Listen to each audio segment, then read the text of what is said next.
أهلاً بكم في خارج المسار. أنا توني نداف.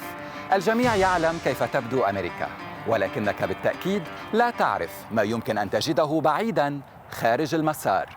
لن تجده على غوغل في هاتفك مثل مطعم أو مقهى، بل هو شيء أكثر غرابة.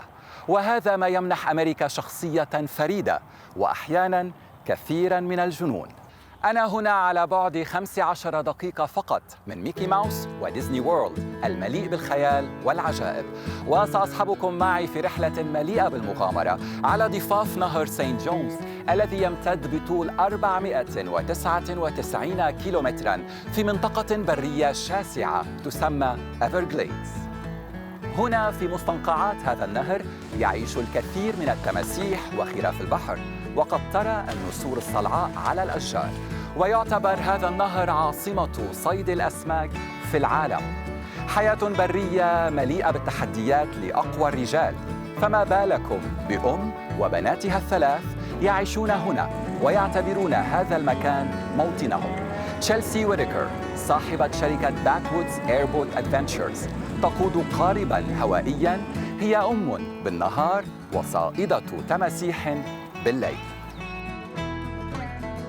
Hey Chelsea. Hey, how are you? How are you? I'm Tony. Chelsea Whitaker, good to meet you. So nice to meet you. I heard a lot about you. Oh, You're awesome. like a celebrity here, Oh, huh? You're very thanks. famous. I'm so excited to meet you.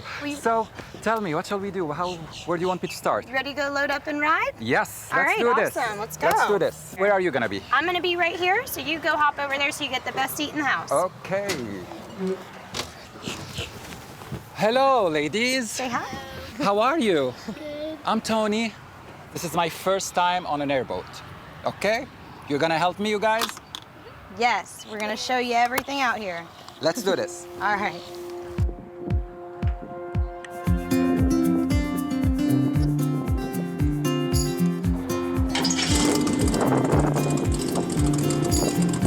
القارب الهوائي هو وسيلة النقل التي يستخدمها السكان في أفرغليدز، وأيضاً للقيام بجولات سياحية لزوار المنطقة للاستمتاع بالحياة البرية.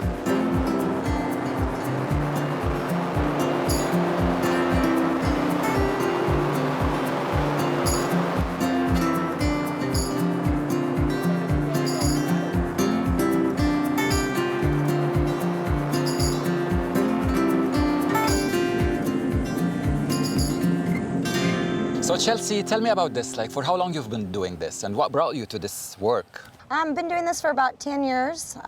I just grew up driving airboats and stuff, and I love the water, so decided to make it a career, and it's been awesome ever since. It's really took off. And how many tours do you take, like per week, let's say? It just depends on a busy season or not. Sometimes we're running, hard all week, and some weeks are slower, so it's very tourist-based. So it is seasonal job. It's year-round, but it does have its peak seasons, yeah. And what's so special about this area, like the St. John's River? The St. John's is a pretty large stretch. It's about a 300-mile stretch of a river. This area I love because it's undeveloped. There's no homes on it, and it's just all wild. It's awesome. It's really beautiful out here. And what would be like the toughest side of the job? The toughest part is just juggling it all, trying to be a good host, trying to drive the boat, trying to book. But And you do all this by yourself, like on your own? Yes. No, besides my lovely ladies perfect, here. yeah, three perfect assistants actually. Yes, they help me out a lot. And the boat maintenance and stuff, it's a lot. Isn't it dangerous, like to be, for you as a woman, to be here out there, like in the wildlife? It's definitely a man's line of work. It's pretty challenging, but I like a good challenge, so that's why I think I love it so much, just something different. At the beginning, it was a little tough, everybody was kind of surprised to see a woman out here. But I'm assuming they didn't take you seriously at the beginning, right? Probably not. Yeah, I think they just had to get used to it because I was out here running side by side with them, and I'm tough, so I showed them that I could stick up to the job and be here with them, and everyone respects me really well, so I appreciate that. I love being inspiration to other women out there to do things that are out of the box. And how about those three angels? You encourage them to do the same? Yes, so we're a very hunting, fishing-based family. These girls have been running this boat since they were pretty much born, and they love it out here, and they can fish and hunt and drive this boat, honestly. She can drive this boat pretty good. Already, she can drive this boat. Yeah, so I'm just trying to teach them the ways out here, and growing up in this kind of lifestyle, it's kind of a dying breed. I feel like, you know, kids these days aren't getting to experience this and getting to be raised like this. So I love that, you know, no computers, you know, much, and electronics, and just keep them out here in the wild, you know, keep their spirits wild and toughen them up for sure. Tough girls. Tough girls, just like their moms, right? Yes. And for how long do you think you're gonna keep doing this work? Like, I don't as think a I'll captain, stop. airboat. You don't? No, I want to do this forever, yeah. I could not have a desk job. I love being out here. There's just nothing else like it. It's a dream job. Look at my office. It's wonderful, you know? It's the most beautiful office, I have to say.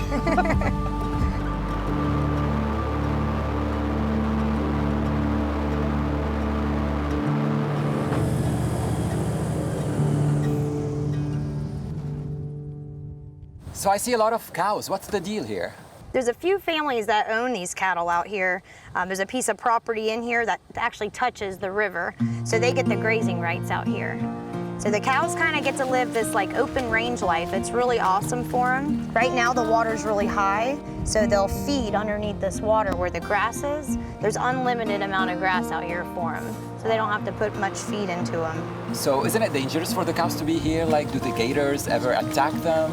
I mean, it's rare. We don't see it quite often, but sometimes I'm sure they'll grab a calf and stuff like that. Because when the water gets high and the calves cross and stuff, you know, it gets real deep for them. So if they get the opportunity, you know, this is wildlife at its fullest, so you never know what you're going to expect. The main target would be to find like really where the gators are, because Right. tourists are interested. That's what the main thing they want to see. They want to see the gators.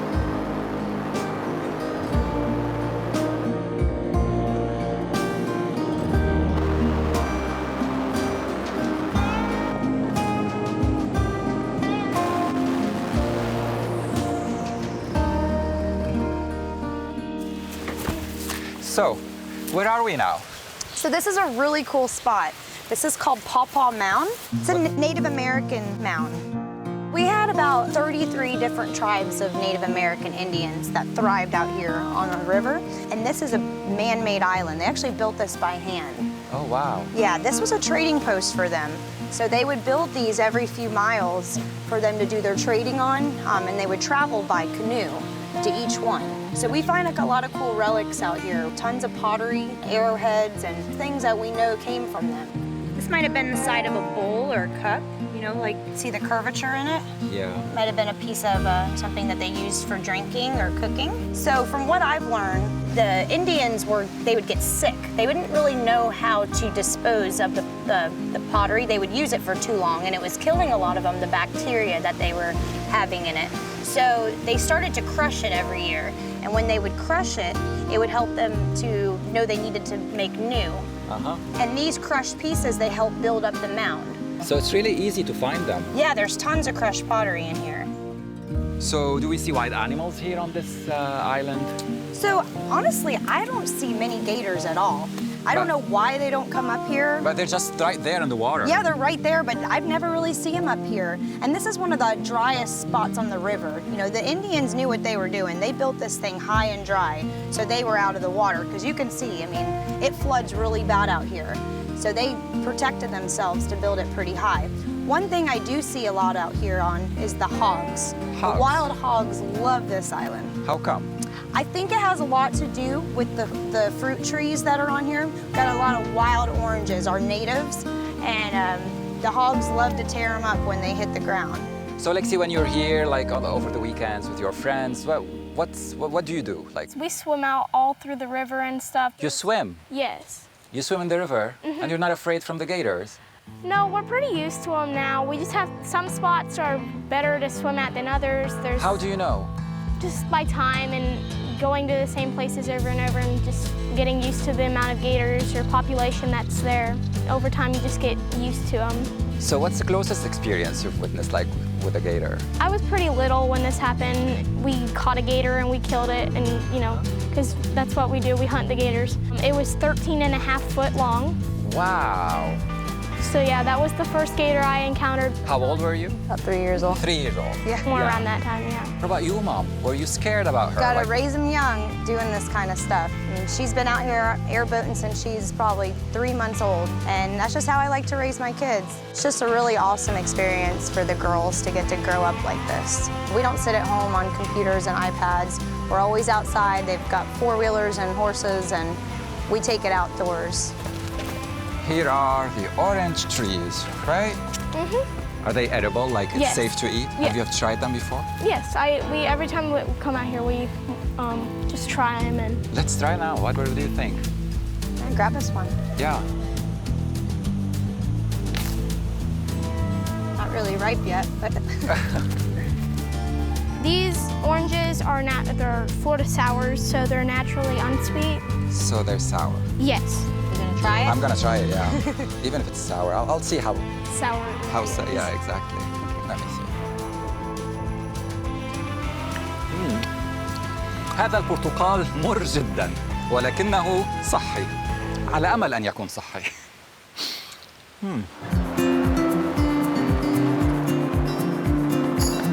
تشيلسي اصطحبتنا إلى هنا أحد الأماكن المفضلة لديها، حيث شجر السرو يملأ المكان.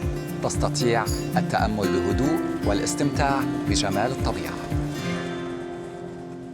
So Chelsea, what is it like to be a mom for 3 girls? It is definitely challenging, but it is very rewarding. They're so much fun to raise, and they're so unique, and each have their own personality. But I love every second of it. They keep me very busy, but I wouldn't trade it for anything. Tell me now about your daily life. Like, what is it like a day in Chelsea's life? My life is very chaotic. I have a lot going on. We juggle many different sports teams, from baseball, soccer. Schedule is constantly packed. And then, of course, trying to juggle being out here, doing airboat tours, then being a mom at home and doing the norm, the cooking, the cleaning, and laundry and whatnot. Plus all the animals we raise. It is a handful. These kids, they're only gonna be little for so long, so I just wanna enjoy every second of it while they are young, and just give them a well balance of understanding hard work and not to be lazy and to go after your goals and your dreams, but at the same time to enjoy life and just have fun. I'm not sure what they'll each venture off to do on their own, but whatever it is, I hope that I can inspire them to go after it, because there's just no bar. They can go as high as they want. Was it your childhood dream to be what you're doing today, like airboat captain? No, probably not, but no, I wouldn't trade it for anything. This is me, and this is what I'm about right here, doing this kind of stuff. Being outdoors and grabbing life by the horns.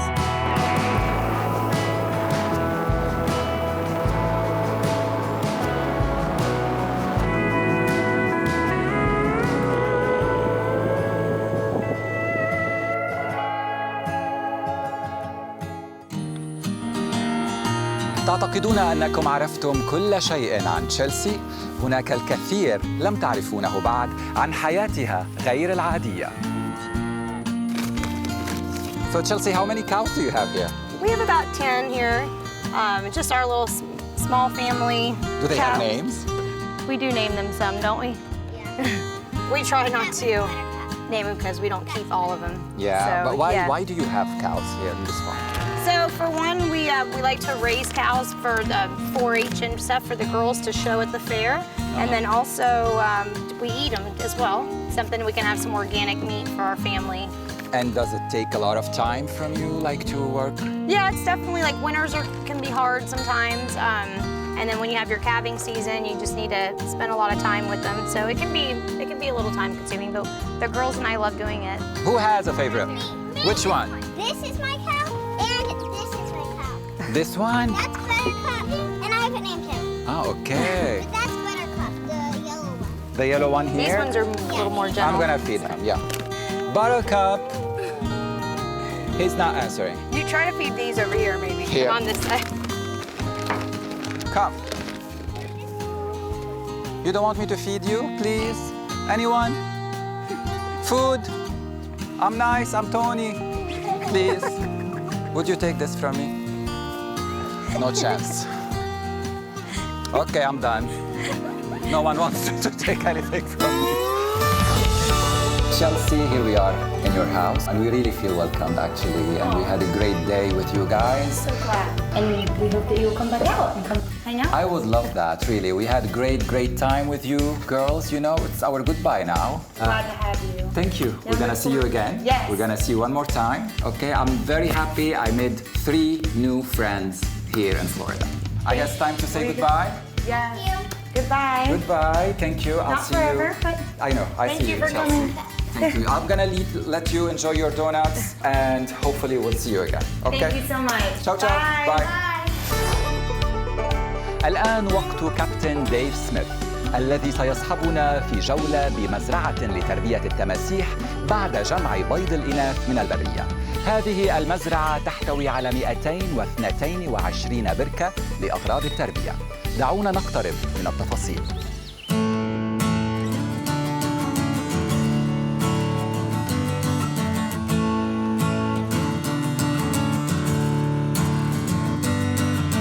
Hello, hello. You must be Captain Dave Smith. Yes, sir. I'm Tony. How are Tony, you? nice to meet This you. is our friend, Captain Chelsea Whittaker. Nice to meet you. How are This you? is Mr. Turner, Brother Hi, Turner. nice to meet you. My Tony. pleasure. Yeah. Nice to meet you. Hey, my pleasure. Yes.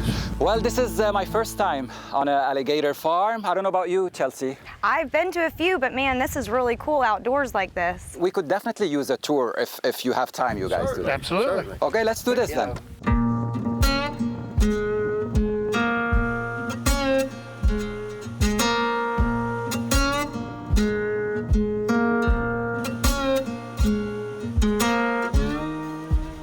Captain Dave, tell us, where are we now? On which part of the farm are we exactly right now? Right now, we're over on our west side, which is a larger reservoir that we use to pull the water from to fill. We've got over 220 smaller ponds on the property. So we'll use this one to fill them when the water gets a little lower, different times of year. And what we have noticed, it's kind of strange, but all of our larger males that congregate to this pond when it's not breeding season. And the females seem to stay in the smaller ponds and call which ones are theirs and stay there. And then when it gets breeding season, you'll notice this pond will empty, and you'll catch all these males going around from pond to pond doing their breeding. They're free to move around, Yes, right? sir. Yep, they got just under 100 acres out here, and like I said, a little over 220 ponds. And how many alligators we have? We have right at 600 broodstock. Wow. We buy nuisance trap gators from the state. The state hires contractors that are contracted to catch those gators. We'll purchase them from them, and instead of killing them and processing them, we'll release them out here. They're a wild gator. They'll come out here. It takes them about 2 years to get acclimated, and we keep it all natural, and then they'll start breeding. They'll get comfortable. They'll think they're out in their own environment and breed. How fast do they grow in this kind of environment? Very slow. Slow. Yeah, very slow. A 4-foot gator in the wild is generally 6-7 years old. After hatching, with humidity and temperature control, combined with high protein food and darkness, you can take that hatchling to a 4-foot in less than 2 years.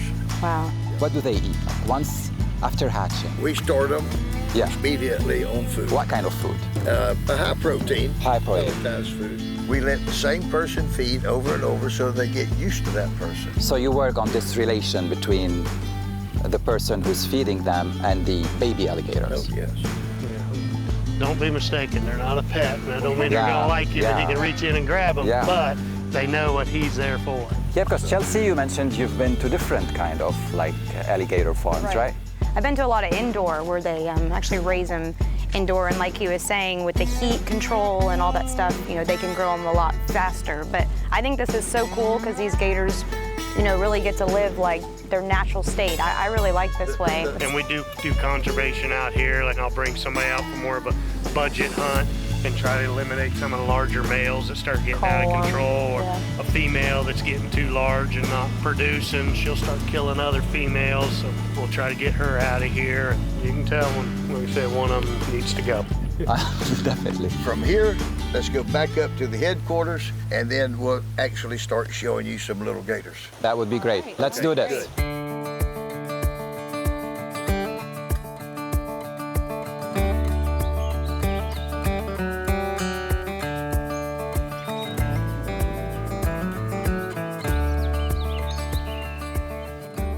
showed you out at the farm out there in the open area where they breed and we collect the eggs. We'll bring them into here and there'll be shelves here and they're in a styrofoam container and they'll hatch in this room. Once they hatch, John here will start placing them in these tubs, varying different sizes, and begin feeding them and growing them till we move them to the next house. And the ones here, these are smaller, I see. So when did these hatch? These hatched in September. Wow. These are this year. You can see there's different sizes in it. You've got the aggressors that eat more, and then you have a runt like this one I'm holding here, which is a little bit larger than what he would be when he came out of the egg. Oh, he's cute. It's very cute. They're cute when they're little like this. So Dave, tell me about this room. All right, so like I said, we walk from the other one where we hatch them out and start growing them up to about the 2-foot range, and then we bring them into this building. What we do here is we have individual rooms for them. They're all padded, so it helps keep the hides nice and smooth. This one here shows all the gators in here from 32 to 36 inch range. This will be how many, so he's got about 50 gators in this one. And like I said, they're all padded, and we try to keep them not too many so they don't bite each other and make marks. Everybody wants the perfect hide. And as you can tell, we keep it nice and dark and insulated. And if we take a walk down the other end, you'll see some bigger gators there that we've got separated. Let's see. Okay. We'll walk down. He's down here at the ends where the biggest ones are. So. What size are we at right here? We're about 4 foot right here in this one. Wow. You want to come around this way so you can see in. They spook real quick, Tony, so what I'll do is I'll open it up and give you a quick view before they go underwater. See, there's a good one right there. He's over 4 foot that went under. There's a big one in the back. He's probably 4.5 foot. Then we keep the water high enough so they can float and still go underwater. Keeps them comfortable. Again, you don't want to stress them out. وكما تعلمون صيد التماسيح لا يتم في أحواض المزارع المقفلة، وإنما في البحيرات الشاسعة والمفتوحة وفي الأنهار وفي مستنقعات أفرغليدز، حيث تعيش التماسيح في بيئتها الطبيعية الحقيقية. والآن حان وقت التوجه إلى هناك لنعيش معكم مغامرة فريدة من نوعها ولحظات تخطف الأنفاس على متن قارب هوائي صغير وسط بحيرة مليئة بالتماسيح. أنا وأنتم على وشك أن نشهد اصطياد التماسيح، ولكن دعوني أوضح. إن كنتم تريدون اصطياد التماسيح، يجب عليكم التقدم للحصول على تصريح الصيد بين 15 من أغسطس والأول من نوفمبر. ويتقدم أكثر من 15,000 شخص، لكن يتم منح 7,000 تصريح فقط كل عام، وذلك لخفض أعدادها وتقليل احتمالية التهام بعضها البعض، وهذا لمصلحة التوازن البيئي. فكروا معي في هذا الرقم. يعيش في ولاية فلوريدا وحدها 1,300,000 تمساح.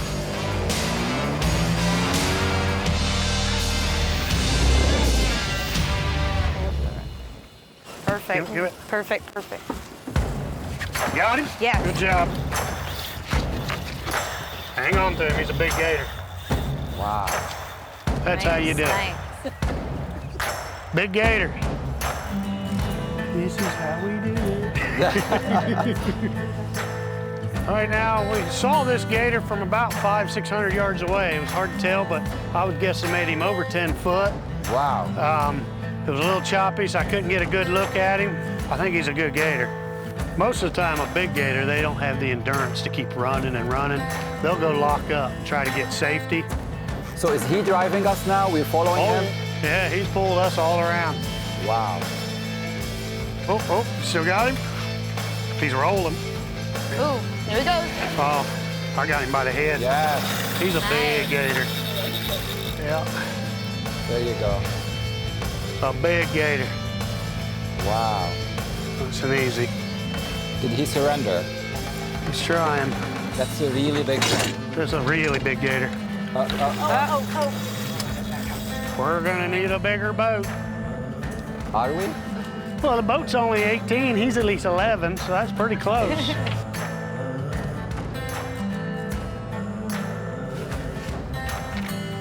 Wow. Nice There you size. go. This is about what we've been getting for average sized gators this year, is almost 11 foot. It's been a great year. A lot of big bulls. This one's got a fat tail. He's a good, healthy gator. Watch the swing.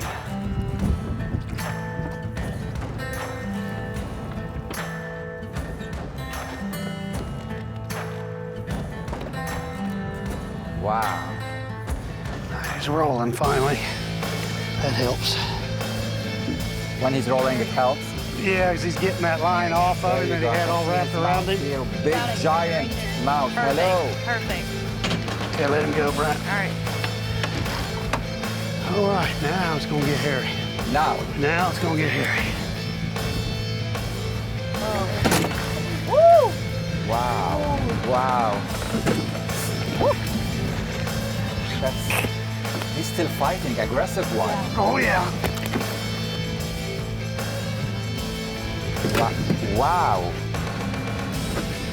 We're gonna go ahead and try to get a noose around his jaw so I can try to get him to bring his head up in the boat.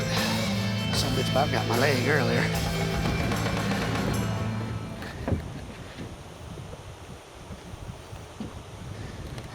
Easy.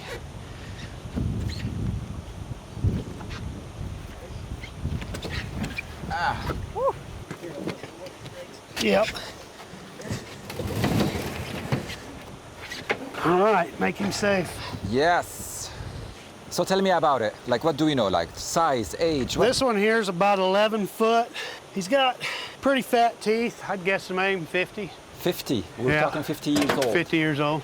Wow. He's a very healthy gator. If you look at his tail, how it's almost as fat as his actual belly. We still have the gator live. This isn't the gator we want to take out of this lake. He is a good one, but we're going to release him with no harm, no hurt. Let him live another day. He's still a good breeder. لا أدري إن كان بإمكاني التعبير عن مدى صعوبة الحياة البرية هنا ومشاهدة الصيادين الأقوياء يصطادون الوحوش الضخمة. هذه التماسيح هي ديناصورات حية قاتلة. You're more than welcome to touch him if you'd like. Yeah. I've got him. There's nothing he can do to you right now. Well, he could whip you with the tail, but he's not going to right now. That's their scoots. That's actually bone. That's what Those are protects them. bones. Yeah, that's their armor. And this here is the soft part. This is what they make stuff out of, the leather. We normally eat the tail and then The the tail. legs. So this is what people eat. Yeah, That's the the tail. best. The legs. Legs are a Jaw. dark meat, make real good like sausage, gumbo. You got a little bit of a back strap here. It's got a lot of silver skin in it, so it's all right for like frying. The jaws, which we call the cheek meat, a lot of people really love it because it's real white. You can see the grain running through it. You can cut it like little steaks. Now we're gonna very carefully release him, unhurt. We're gonna cut the tape off of him, make sure all the hooks and ropes are out of the way so he doesn't get snagged again by accident. Yeah. And let him go with nobody getting hurt, including him. Is he gonna be as aggressive? No, he's gonna want to get away from us. That's the big difference between alligators and crocodiles. He wants nothing to do with us. Like when you seen I was pulling him in the boat, he's trying to back out. If I get him up here, he's backing away from me. Another, such as a crocodile, is gonna come at you. He doesn't want to. Unless it's breeding season, then he's just after you. And it's just the dominance thing. All right, it doesn't take much tape, as you noticed. All the strength in the alligator's mouth is for closing. They've got very little strength for opening. So it doesn't take much of a resistance to hold him closed. Now, it's hard with your hands because, as you can tell, I can barely get my hands around him. If I'm trying to hold him here this whole time with my hands, I could easily slip off and then lose part of your finger. Like, it's safe right now if you want to feel how big that jaw is. See if you were trying to put your hands around that to hold him. It's really huge, man. I'm really shocked. تجربة خطيرة نعيشها الآن. انظروا إلى حجم هذا التمساح قبل أن يعود إلى الماء. All right, what do you think? You ready to release him? I mean, it's about time, yeah. Yeah, this is where we got to be real careful too. All right, you ready? I don't want them ropes going out. You all right, Brent?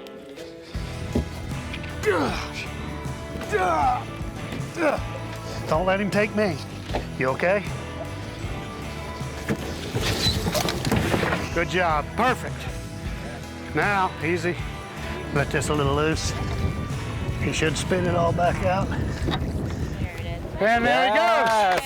Perfect. Safe release. Good job. Safe release. Great job, Dave. Great job. Brad, great job, man. Great job. هذه تجربة فريدة لن أنساها أبداً. أنا لا زلت على قيد الحياة. لا تذهبوا بعيداً، لم ننتهي بعد من عمليات الصيد غير العادية.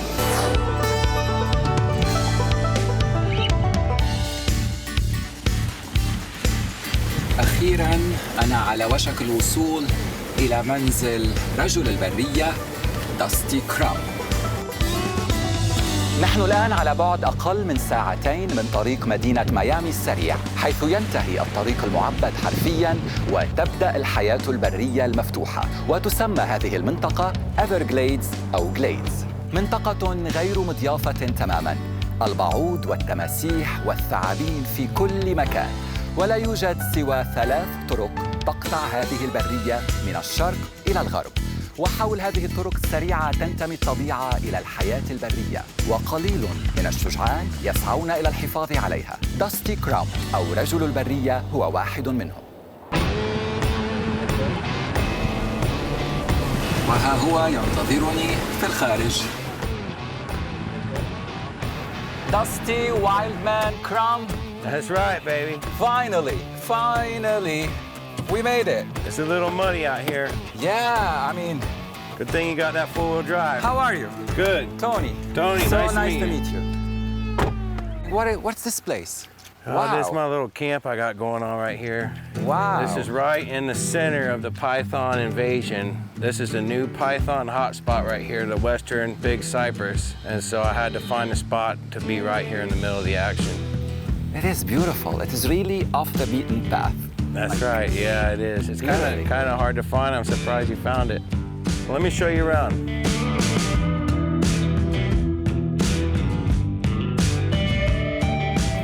Dusty, you're gonna walk around barefoot? Yeah, you know, snakes don't have shoes. They don't even have feet. That's true.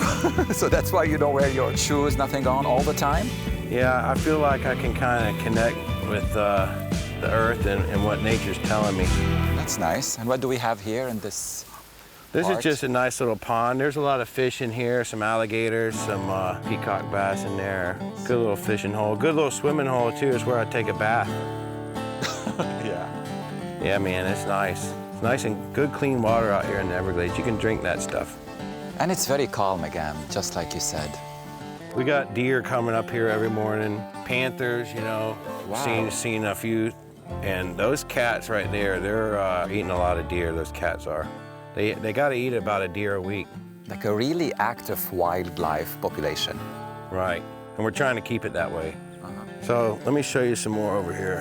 Hey, settle down, settle down. See, he's smelling something already. So he's smelling a snake, or Yeah. what was like the longest snake that you caught so far? 1611. It was in the water. It was 11 p.m., no moon. I jump in there. The snake slipped me 2 or 3 times, and I ended up getting desperate. I was losing it again. I bit down on the tail of it, and I wrapped my legs around it like a leg lock, and I just was yelling. I had a buddy there. I said, "You got to come help me find the head of this snake," and it was a fight of my life. Wow. And then last year I had a big 16.6 that got around my neck. I thought it was gonna break my neck. It was squeezing so hard. And even in moments like this, you never consider like quitting. No, man. The only time I considered quitting is when that snake was about to get away from me, and I thought if I lose this snake, I'd never be able to live with myself if that snake got away. Now I understand why they called you Dusty Wildman Crumb. That's it, baby. All right, let's go see what this dog wants. Yeah. So tell me about Dusty Crumb. How did you become the wild man? Well, I think some reporter nicknamed me that, and it just kind of stuck. And they see me out there catching these big snakes barefoot, and long hair, kind of. Like really wild. And for how long you've been doing this? Well, I got involved in 2013 when they had the first Python challenge. And coming out here, seeing the devastation with my own eyes and see these snakes just devouring our native animals by the thousands. I wanted to help, change the balance of the ecosystem and help do my part, and I've never worked a day in my life since. Why are there like so many pythons here in Florida? It's actually a more suitable habitat than their home range, and these pythons have done things that scientists and none of us can even imagine. They're multiplying so fast. They're masters of camouflage and disguise, and when you have an area as vast as the Everglades, it's hard to get them out of here.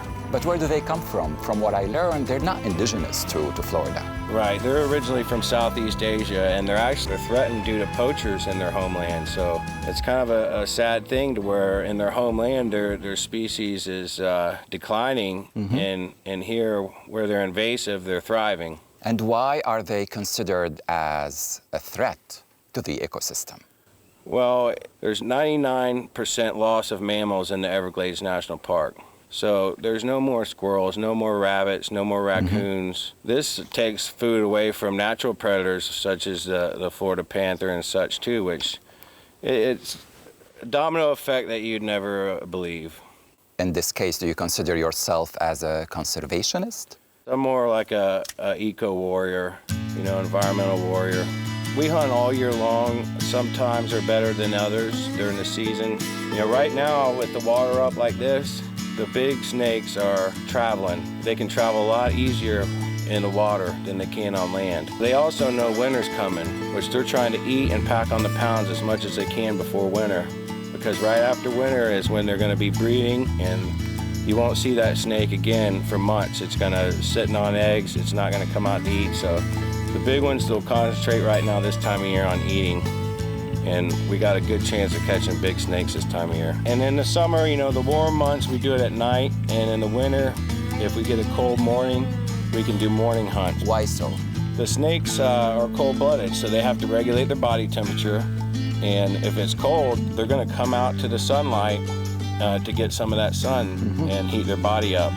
So we'll find them out basking in the sun in the wintertime, mornings. Every time we catch a snake, we put it in a database, the exact location, time, to help predict the python's patterns in the future. Do you train the dogs like Murphy? Is he trained to track or to chase? Yeah, he can send a python a mile away. The python is eating, is reproducing, is trying to survive. They're survivalists. They are hardy, and they have a will to live. So I have a soft spot in my heart for them because it's not their fault. They don't... Wait, you said you have a soft spot for the pythons? Yeah, that's right. It's not their fault that they're here. It's our fault. It's man's desire to have these animals as a pet, which brought them to this country in the first place, and now, we're in this big mess. These snakes aren't pet snakes. These are wild animals that have a capability of killing a person. For how long, Dusty, do you think you're gonna be doing this? I'm gonna be doing this till I take my last breath, till that python squeezes that last breath out of me. I'm sure of that. Pythons and snakes has always been one of my biggest fear in life. And I'm being very serious here. Right. And me being here on this set today, it's already a big challenge. Oh, come on. I'm being serious, Dusty, trust me. I got you. And I'm sure like there's many people out there, they relate to what I'm saying, Right. I share this fear with definitely a lot of people out there. What would be your advice for us to help us overcome this fear? And maybe convince me to go on a hunt with you tonight. Who knows? You're with a pro right here. You're with the expert. So just trust me, and I tell you it's gonna be okay. We're gonna get you to overcome that fear tonight. Promise. And I'll be safe? Yes. Okay, deal.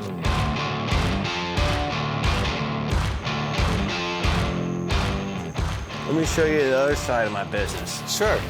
What do we have here? Well, these are all pythons that we've caught out of the Everglades. Wow. How long is this? These were my two record breakers. This one was 1610, the other was 1611. Now, they'll stretch a couple feet when we tan them. And this is a fine Italian tan. You see it turns it right into leather. This snake here had 83 eggs inside. Wow. So those are big breeder snakes that we've taken out, and that's always a good feeling.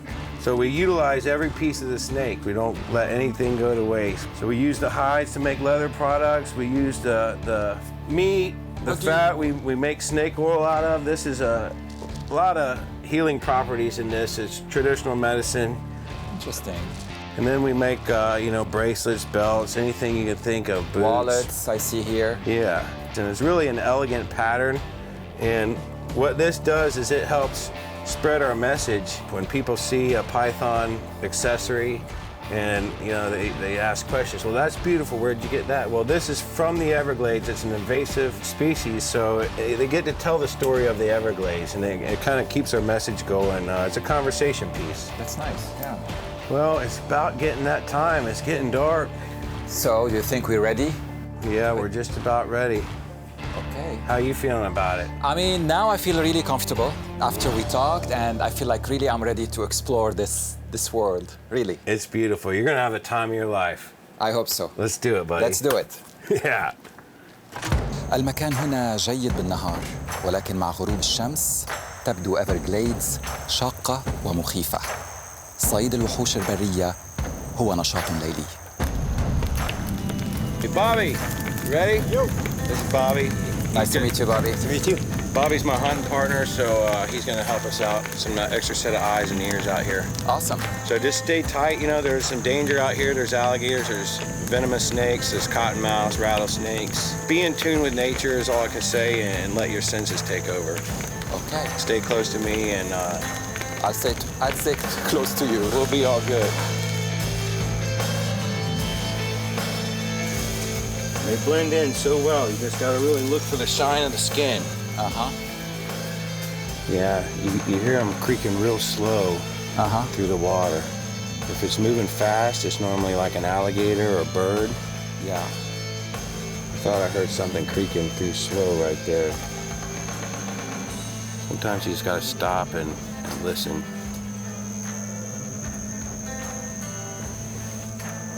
See in here, they could blend right in with that grass. Yeah. We'll sit there on the edge and wait for a little frog or something to come by or a rat to run.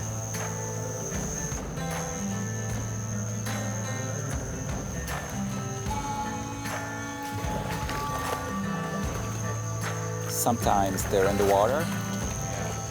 They're Florida's new water snake. They really love the water. That's why we're gonna take it right to them.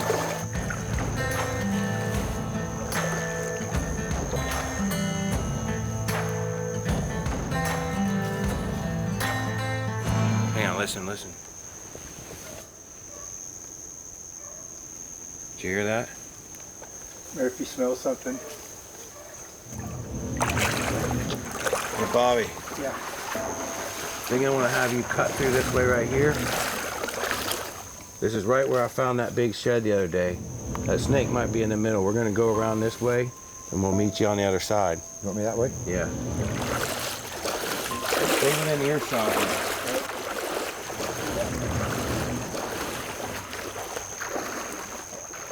See, the other day I come through here, and I found a big snake shed. You know, as the snake grows, it sheds its skin. Wow. It was rubbed off on one of these cypress trees. So I know there's a big one back here somewhere. So it's about time to find it. It's just where. And they can disappear in this water so fast. Just gotta keep moving.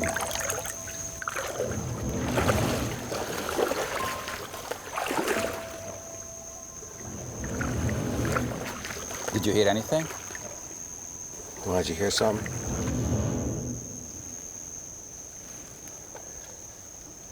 I don't hear it anymore.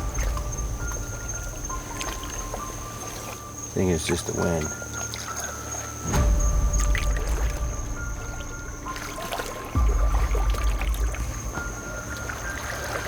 So watch your step through here. It's water moccasins.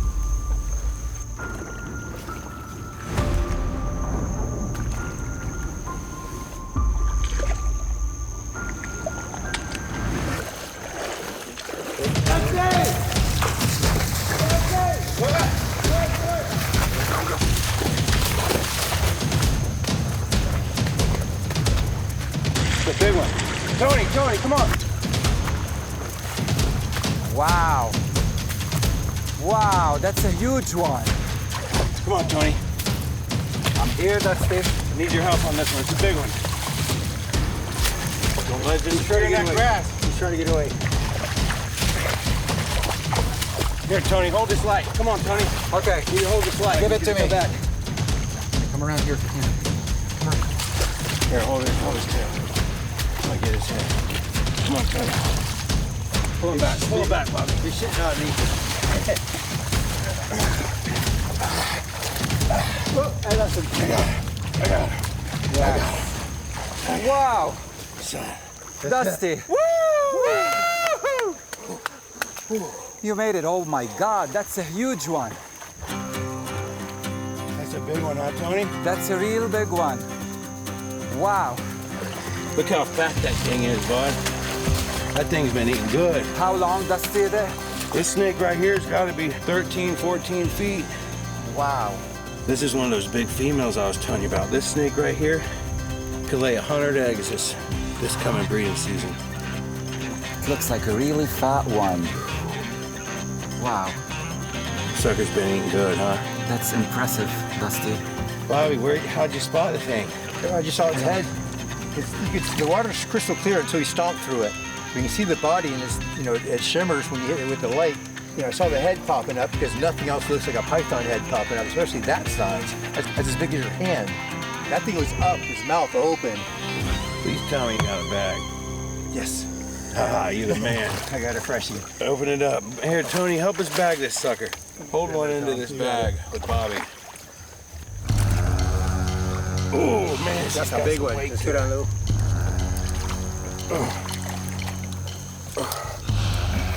Yes. What's that? Ready? 1, 2, 3.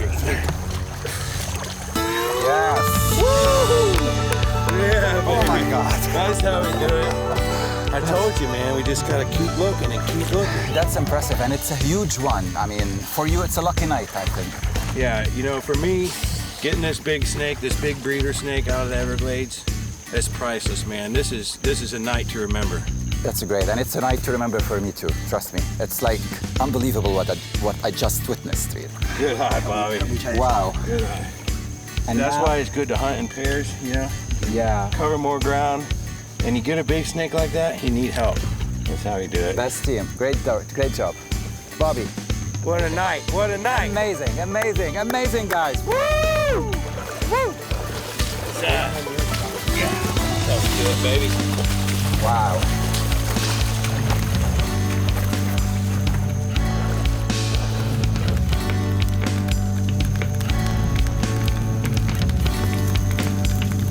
لا أستطيع الجزم كيف كانت هذه الحلقة من خارج المسار بالنسبة لكم، لكن هي حلقة لن أنساها أبداً.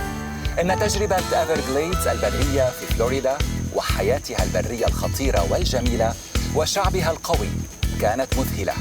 شكراً لمشاهدة الحلقة، ونعدكم كل أسبوع بأن نقدم شيئاً غير عادي وخارج عن المألوف.